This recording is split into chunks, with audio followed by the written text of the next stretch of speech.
today I will be talking about needs and characteristics of students with disabilities. I will also, at the end of this YouTube video, be discussing helpful tips that you may use as a parent or a teacher working with students with disabilities. Students with disabilities are an extremely heterogeneous group, and it varies by the type of disability and the severity of that disability.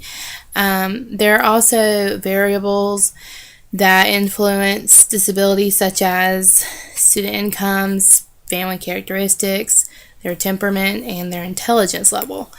There are some students that have highly specialized educational needs, such as needing a sign language interpreter or occupational therapy.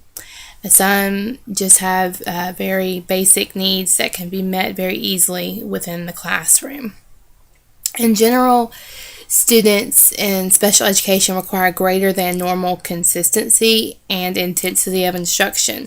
They require greater individualization of both their academic content and pacing, and they also require greater emphasis on behavior management. Unfortunately, typically students with disabilities are less privileged and are from poorer families. Now let's talk about inclusion. What does it mean? Inclusion is defined as an educational approach providing the students with special needs education in the regular classrooms, which are the least restrictive educational environment for them. Inclusion provides the necessary support services in the same classroom with other students of the same age, either on a part-time or a full-time schedule. Students with learning disabilities are under a broad umbrella of definitions. There isn't one defined, globally accepted definition and example of a learning disability. There is a discrepancy between the child's academic achievement and their ability to learn. They may have weaknesses in just one area or a few areas academically. Some other issues with learning disabilities may include general organizational skills and poor social skills. Federal law defines specific learning disabilities as psychological processing disorders that result in deficits in at least one of the academic skills. A child with this label does not have mental retardation, behavior disorders, or other major disabilities. The child with learning disability has difficulty with processing skills such as memory, visual perception, auditory perception, or thinking, and as a result has trouble achieving in at least one subject such as reading, math, or writing. As discussed before, some of the typical characteristics associated with learning disabilities include problems with reading, mathematics, writing, and oral language, deficits in interpreting what is seen or heard, difficulty with study skills, self-control, self-esteem, memory, and attention. Speech disorders involve more problems with articulation, and oftentimes the student does okay in academic settings but may struggle with spelling and sounding out words. Language disorders may be associated to hearing loss or may be a delayed development. A language therapist can help improve functional communication skills, though issues may still be present.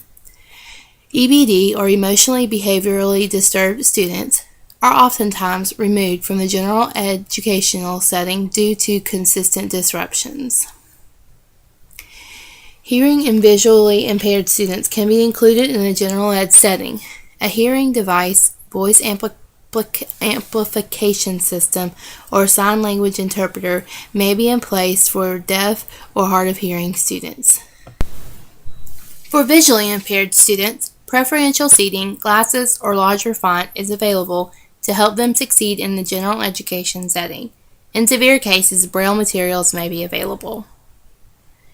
Students with ADD or ADHD are increasing. Medications are available to help lessen the impulsive behaviors often shown. There are a number of techniques available for working with those with ADD or ADHD. Allow a child to change work sites frequently while completing homework or studying. You may assign tasks involving movement such as passing out papers, running errands, or watering plants.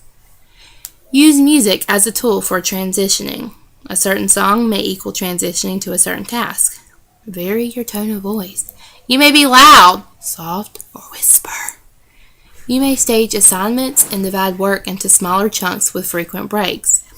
Teach students to verbalize a plan before solving problems or undertaking a task.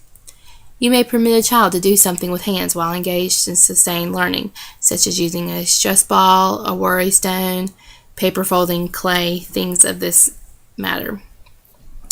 Use inconspicuous methods such as physical cues to signal a child when he or she tunes out. Provide opportunities for students to show divergent, creative, imaginary thinking and get peer recognitions for originality. The challenges are often greatest for the students with disabilities in literacy-related areas, such as reading, writing, and listening.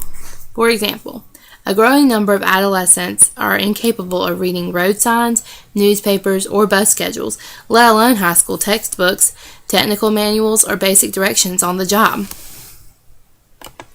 Making sound decisions on behalf of adolescents and children with disabilities is also dependent on having a thorough understanding of the attributes of each student as far as their defining characteristics of their disability, their personalities, their prior performance, and their current performance relative to their grade level curriculum. If that information is not available, the plan and program for the adolescents with disabilities may not be appropriate. What do students with disabilities need? First and foremost, they need access to education. IDEA works to make sure that each student, regardless of their disability, has the opportunity to earn a free public education. Secondly, they need an education appropriate to their needs. IEPs, or Individual Education Plans, and 504s are an important tool that mandates and legalizes student accommodations and needs throughout the learning environment.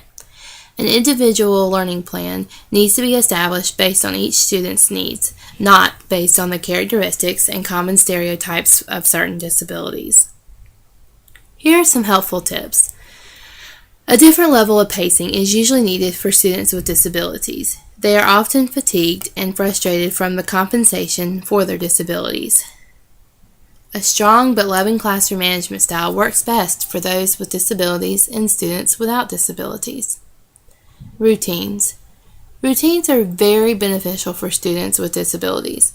They need to know what to expect, and when routines are established, they're able to concentrate more on the learning material rather than having to refocus from a different routine.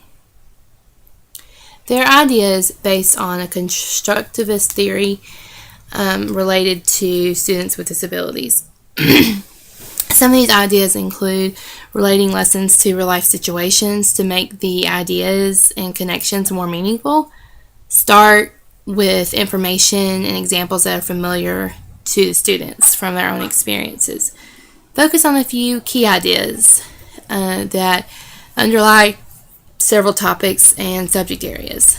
Design activities in which the students are actively involved. Integrate high-level thinking skills and provide clear explanations and guidance to clarify. In addition to ideas based on the constructivist theory, there are also ideas based on a behavioral theory.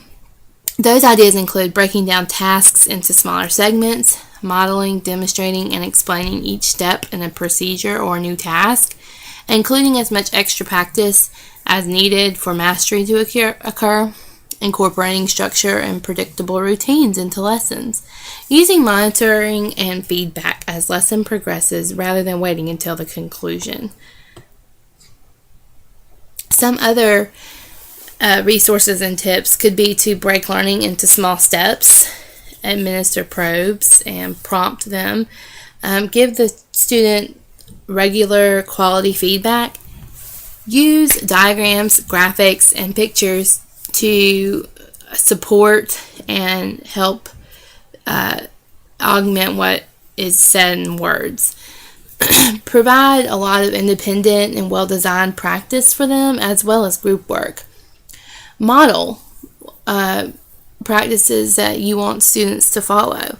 Provide prompts of strategies to use, and engage students in process questions like, how is this strategy working? Where else might you apply it? And things of that matter.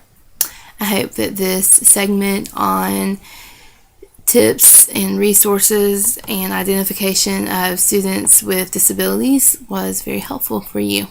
Thank you.